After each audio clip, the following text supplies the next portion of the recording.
बिस्मिल्लाहिर्रहमानिर्रहीम।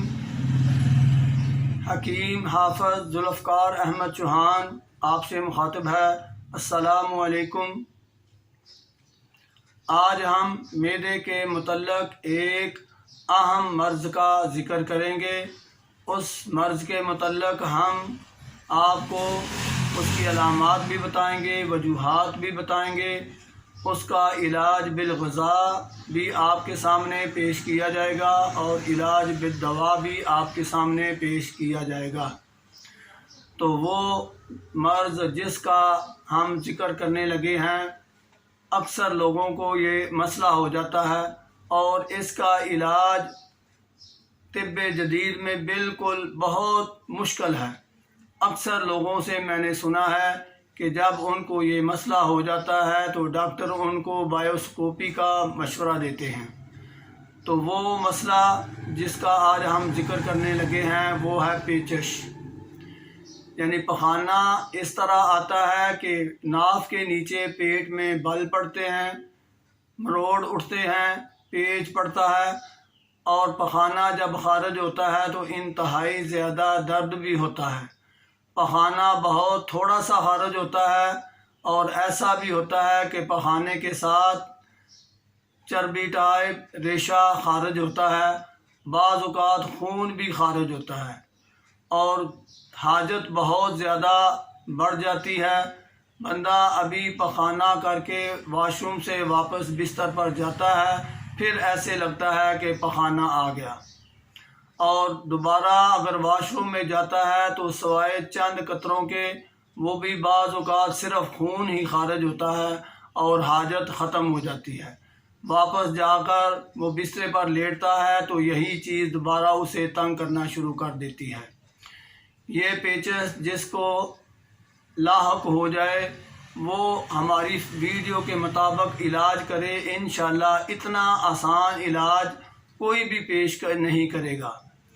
हम आपसे ये अर्ज़ कर रहे हैं कि इसकी वजूहात ये हैं कि बंदा गोश्त, छोटा गोश्त, बड़ा गोश्त या ये मुर्गा इस्तेमाल करे सालन के तौर पर, या पालक, मसूर की दाल और इस तरह की गर्म चीज़ें इस्तेमाल करे, या फ़ास्ट फूड जो पिज़्ज़ा, शवारमा, बर्गर वगैरह हैं, इनको इंतहाई ज़्यादा बार बार इस्तेमाल करने से पेट के अंदर अंतड़ियों में सोजश हो जाती है, जिसकी वजह से ये मर्ज़ लाहक होता है। तो इसकी सूरत हाल मैं आपको बता चुका हूँ कि क्या होती है कि बार बार थोड़ा थोड़ा पखाना और साथ रेशा और बाज़ औक़ात खून भी खारिज होता है।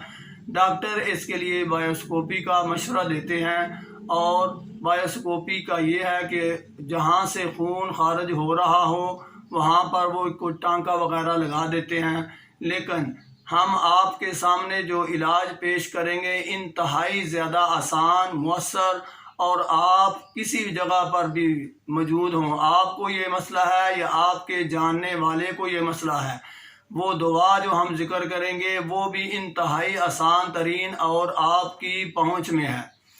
तो पहले हम इलाज बिलग़िज़ा पेश करने वाले हैं। इलाज बिलग़िज़ा में ज़रूरी है कि आप ऐसे मरीज़ को केले का मिल्क शेक पिलाएं।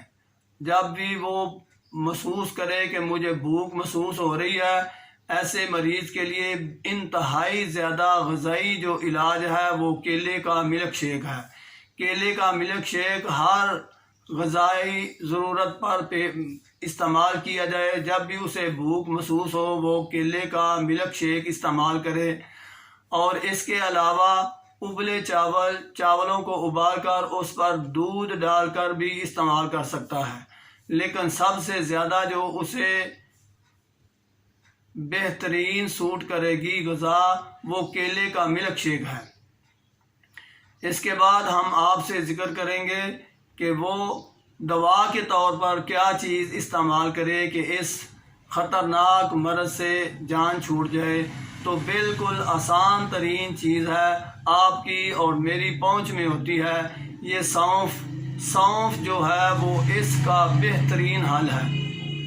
اس کا طریقہ کار یہ ہے کہ جس کو یہ مسئلہ لاحق ہو جائے، جس کو پیچش ہو، وہ سونف آدھا چمچ منہ میں رکھ کر چبائے، اور مسئلے کی صورتحال کے مطابق، یعنی اگر بار بار پخانے آ رہے ہیں تو وہ 20 منٹ بعد، 15 منٹ بعد بھی یہ دوا لے سکتا ہے۔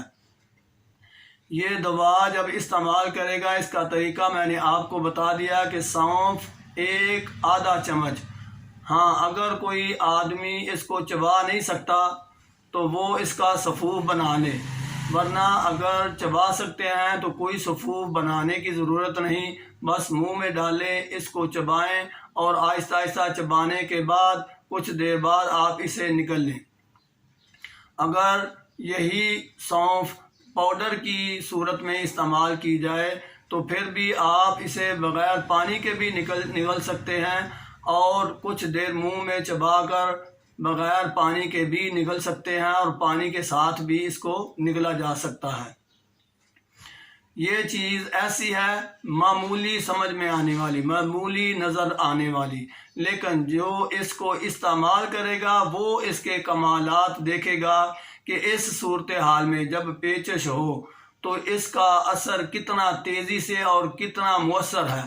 یہ بایوسکوپی کرنے سے پہلے میں کہتا ہوں آپ مریضوں کو یہ مشورہ دیں، یا اگر کسی کو یہ مسئلہ لاحق ہے تو وہ اپنے مریض پر یا خود پر یہ سونف والا جو تجربہ ہے وہ ضرور کرے۔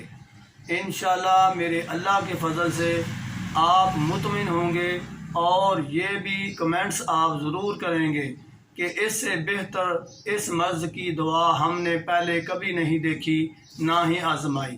اللہ رب العزت جب بندے پر اپنا کرم کرتا ہے تو اس کے لیے علم کی راہیں کھول دیتا ہے۔ میں آپ سے یہ بہت بڑا خزانہ شیئر کر رہا ہوں، آپ اسے آزمائیں، ہمیں بھی دعاؤں سے نوازیں، اور آپ بھی اگر کسی کو مشورہ دیں گے تو وہ بھی آپ کو دعاؤں سے نوازے گا۔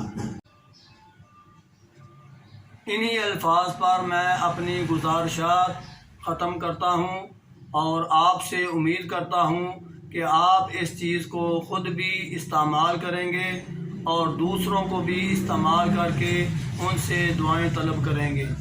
انشاءاللہ میرا اللہ آپ کا اور میرا حامی و ناصر ہو۔ اللہ رب العزت سب کو صحت سے نوازے۔ وما علینا الا البلاغ۔ السلام علیکم۔